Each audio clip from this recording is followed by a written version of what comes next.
Hello and welcome.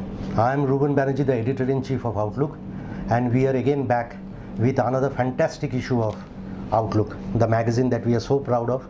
This is how it looks like, and it's an absolutely compelling, absorbing, riveting cover story.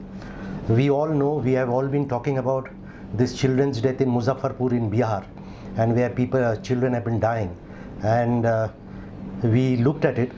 And what we have come out with is absolutely a riveting story which we barely knew anything about till we read this story. And together with me is Damayanti Datta, who did this story, did a fantastic story in depth. And it's such an important story. This is how it looks like. Children are dying, and here you see a mother weeping over, grieving over the body of a dead child. And the story impacts all of us, and we decided to run it as a cover because this story isn't only about Muzaffarpur. This acute encephalitis syndrome, right? I've got it right? It's spreading, it's hitting across the country, and it's not being reported. It's a hidden epidemic. That is how we describe. How serious is the situation, Damayanti? It's actually pretty serious, and I had no idea about it until I started looking at it from Muzaffarpur to Gorakhpur. And then I realized that it has been happening for a long time, but from around the 2000s, the spread has become more, and many more agents and pathogens are at work. And most of those, 50% of these people, what is happening to them, nobody knows. So essentially, this is where what the opening graphic says. Since 2000, there have been over 125,000 cases of AES in this country, and 50% of them have not been diagnosed, and many of them have died. What a tragedy! Fatal. So, what causes this? Can you just take us, the viewers, through like what exactly it is? You know, I've been speaking to a lot of microbiologists and virologists and a whole lot of people, and nobody seems to be sure exactly what is going on. There are many theories, and scientists are fighting with each other, and they each have their own territories. But one thing is for sure, and nobody is denying that, zoonotic diseases are rising. That's because we have managed to destroy the environment around us. And so animals, the wildlife, which is not supposed to live that closely with us, we don't have immunity from the vectors they carry, are coming very close. So we have put fruit bat, but it's not just fruit bat, this is just a symbol. It's a representative. Yeah. See, we are not alarmists, but this story has turned out to be very alarming because, as Damayanti has reported in this, and this is how our opening spread looks like. But very alarming. There are rodents, there are mosquitoes, there are sandflies, there are ticks, mites, sugars, which are all around us and coming very close to us, living with us, simply because we have managed to destroy the environment. And we live in a very poor country where poor people have nothing. Their homes are terrible, unhygienic conditions. That river, Sarayu, its confluence with Gandak, it comes from East UP. Around this time, it floats with human excreta, you know, and these are all the villages.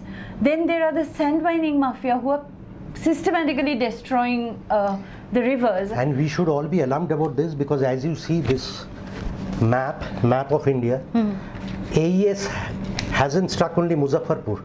Just look at this. These are the recorded cases since 2000, and AES has struck at various corners of this country, and it will continue to strike, and it will come near us today or tomorrow, sooner or later, right? And what makes it more dangerous is, like, there is not one virus which causes AES. AES is a basket of pathogens, right, which causes these epidemics. And there could be many more. There are about 100 pathogens apparently, right? Exactly. And the only problem is that, you know, children who are malnourished will die more, and they'll die faster because they don't have the immunity. Anyway, children don't have mature immunity system. But look at all these. In Calcutta, in the cities, they are reporting scrub typhus now, which comes from a type of mite. And then in Kerala, they are reporting Nipah virus. Zika virus. I mean, all these are zoonotic diseases, and the root cause is the same. It's not just the bat. Gujarat, Rajasthan. Chandipura virus. They used to be, before 2000, they used to be Japanese encephalitis, but now it is a whole lot of other things, and mostly virus that is causing this And thing. they are all called AES. AES, nobody is really sure. Scientists do not come to a consensus. ASHA workers have been doing political work, so they had no time. Anganwadis and ASHA workers, they had no time to make people aware. Bihar, UP spend very little on public health. So it's a terrible misfortune, and it's spreading everywhere. Please take a look at this map. We have taken a lot of care to prepare this one. And just look at these graphics, how it causes, how AES is caused, the symptoms. It's a very, very detailed story which Damayanti has put together with case studies from ground zero, Muzaffarpur. I'm sorry to say, we are not alarmists, as I said earlier, but this story really is an alarming story, and it makes me very concerned about my kids, my near and dear ones, and all of us should be very, very worried, and I hope the government takes preemptive measures. Absolutely. And the thing is, doctors and scientists are constantly talking about encephalitis or encephalopathy or hypoglycemia. I mean, these things do not matter to us. Finally, what matters is the human life. solution. It's human life. And as always, this issue of Outlook packs a lot of very interesting stories, including one from Orissa on Jagannath Temple. Something very fascinating happened, unfortunate rather. It happened last year. Keys to the treasure trove of this temple were lost. And since then, whatever that has happened in the last 1 year has been very, very bizarre. If it had not been something with regard to the temple, which is the presiding deity, Lord Jagannath, possibly the turn of events would have been best described as being comical. The keys got lost. Then the government ordered a judicial inquiry.